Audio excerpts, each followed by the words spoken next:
While many islands are known for their natural beauty, there are islands dotting the world's seas that were formed by man rather than Mother Nature.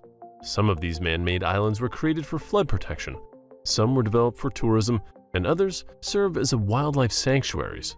While many of these creations are true feats of engineering, there have been reports on the ecological impact of some of these artificial islands. Dubai's megaprojects, such as the World's Islands and the Palm Jeremiah, for example, are projects so substantial that they have changed the ecology in ways that are only going to become clear in decades, said Peter Sale, a marine ecologist at United Nations University, UNU, Institute for Water, Environment, and Health, and co-author of a report on the impact of development of the Gulf. Our Lady of the Rocks, Montenegro. Located off the coast of Perast in Bay of Kotor, Montenegro, Our Lady of the Rocks is a small artificial island created by bulwark of rocks and by sinking old and seized ships loaded with rocks. Residents of Perast have continued this practice as an annual tradition. Every July 22nd, citizens take their boats and throw rocks into the sea in a custom known as Fasanida, according to the Atlas Obscura. Our Lady of the Rocks is the Adriatic Sea's only artificial island, and it is home to a Catholic church, the Church of Our Lady of the Rocks, which has an attached museum. The church houses 68 oil canvases by Baroque masters and over 2,500 gold and silver tablets. To get to the island, visitors can take boats that travel to and from Perast for around €3. The World Islands, Dubai, UAE. Also in Dubai, located 2.5 miles off the coast, another mega project involving artificial islands will be the location of luxury hotels and homes. Unveiled in 2003, the world is an artificial archipelago of 300 small islands, composed mainly of sand dredged from shallow coastal waters, to be constructed in the shape of a world map. However, it seems all is not well with the world. The project was delayed in 2008 due to the global financial crisis, and as of February 2013, only 2 of the 300 planned islands, Greenland and Lebanon, have seen development, according to the Gulf News. In February 2010, images taken from space and posted on NASA's Earth Observatory website suggest that the islands of the world are merging and sinking, according to the Daily Mail. The images highlighted fears that the islands would be ultimately eaten away by erosion as they sat undeveloped, while environmentalists warn rising sea levels would eventually sink the million-dollar islands, reported ABC News. Amouage Islands, Bahrain. A group of planned man-made islands located in the northeast of Bahrain near the coast of Muharraq Island, the Amouage Islands cover roughly 30 million square feet. They are a pioneering project in Bahrain, the first to offer 100% freehold land ownership to expatriates living in the Kingdom of Bahrain.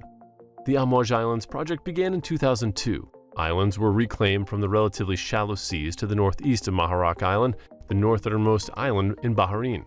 To protect the new development from storms and erosion from the sea, a broad-crested breakwater reef has been constructed around the island from the west to the east on the northern side, according to Design Build Network. The key element in the design of the project was the use of the sand and stone-filled geotubes to form the island perimeter. The islands contained residential, commercial, and hotel and retail buildings, and a floating city reminiscent of Venice named Al Marsa, according to ArabBusiness.com. Island of the Uros, Peru. The Uros people of Peru lived on a floating island made from the reed that grow along the edges of Lake Titicaca, Puno. The Uros harvested the reeds, bundled them together tightly, and built floating island platforms. Each island has a collection of simple reed houses, and the biggest island has a watchtower, according to Atlas Obscura. The larger islands house about 10 families, with the smaller ones, about 98 feet wide, house only 2 or 3.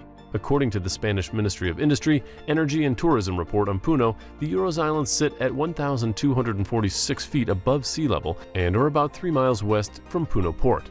Environmental and health issues are affecting the islands and the culture of the Uros people. The waters of the Uros have been overfished by commercial fishermen, tourists are affecting their traditional culture, and sewage from Puno is causing environmental and health problems. Anthropologist Arufo Alcantara Hernandez, director of the Faculty of Social Sciences at the Universidad Nacional de Altiplano in Puno, told National Geographic. Thilafushi, Maldives. The Maldives are known for their stunning natural environments and white beaches, the reason millions of tourists flock to their luxury resorts every year. Of its 200 inhabited islands, 99 are dedicated resorts, according to the Daily Mail. One of its islands is Thilafushi, an artificial island built on reclaimed coral reefs in 1992. It doesn't house a 5-star hotel, however. Thilafushi was built to serve as a municipal landfill and was thus nicknamed Garbage Island. Located to the west of Mal, between Kauf Atolls, Jiraaravu, and Galihafalu, Thilafushi is dumping ground for more than 300 tons of rubbish. In 2005, it was estimated that 31,000 truckloads of garbage are transported to Thilafushi annually, where it is dumped in large piles and eventually used to reclaim land and increase the size of the island, according to the International Red Cross and Red Crescent societies. The Guardian reported that so much is being deposited that the island is growing at 10 square feet a day. Nijlhorn, Germany. An uninhabited artificial island in the North Sea and belonging to the German city of Hamburg, Nijlhorn was created in 1989 to compensate for ongoing land loss on the nearby island, Scharhorn, which threatened to deprive shorebirds of important breeding grounds. The area created by this large-scale nature protection project was approximately 74 acres, but the island has continued to grow naturally, with pioneer plants holding airborne sand driven over the island from surrounding sandbanks. Its current surface area is now said to be 123 acres. Saadiyat Island, Abu Dhabi, AUE. Saadiyat Islands, Island of Happiness, is a natural island and a tourism, cultural, environmentally friendly project for Emirates Heritage and Culture that is located in Abu Dhabi, United Arab Emirates. The project is located in a large, low-lying island 500 meters or 1,600 feet off the coast of Abu Dhabi Island. A mixed commercial, residential, and leisure project is currently under construction on the island. When completed, Saadiyat Island is expected to become Abu Dhabi's cultural center, mostly for the island's cultural district that is expected to include 8 museums. The island is a 5-minute drive away from downtown Abu Dhabi, 20 minutes from Abu Dhabi International Airport, and 1 hour from Dubai. Pebbeholm, Denmark.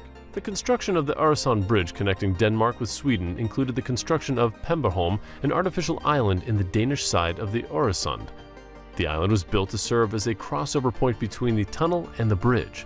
The tunnel had to be built since a bridge spanning the entire link between Malmö, Sweden, and Copenhagen, Denmark, would have been interfered with obstacle-free zones around Kastrup Airport. A tunnel would also allow large ships to pass the Øresund without worrying about the height of the bridge. Officials built Pebberholm with ecology preservation in mind. The location, for example, was chosen since it would ensure the freest flow of water through the sound. Scientists also predicted that nature would colonize the island without any human interaction.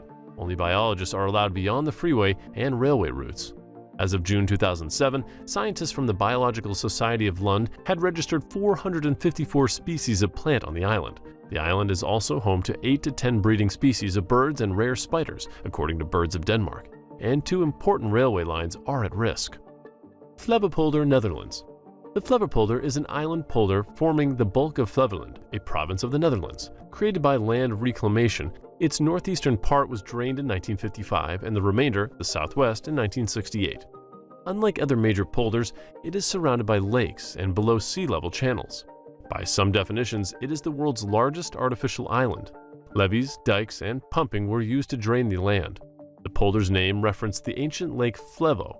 The Flevopolder, along with the Noordoostpolder, forms the Flevoland province, which is located near Amsterdam in the southwest and Kampen Overijssel in the northeast. Burj Al Arab, Dubai, UAE. At towering 1,053 feet, the Burj Al Arab dominates the Dubai skyline as the 4th tallest hotel in the world. It stands on an artificial island 920 feet from the Jumeirah beach, connected to the mainland with a private curving bridge. To secure a foundation on the island, the builders drove 130-foot-long concrete piles into the sand, according to EgyptENG.com. Engineers created a surface layer of large rocks circled with a concrete honeycomb pattern, which serves to protect the foundation from erosion. Unveiled in 1999, it took 3 years to reclaim the land from the sea, while it took fewer than 3 years to construct the building itself, which was designed to resemble the sail of a ship.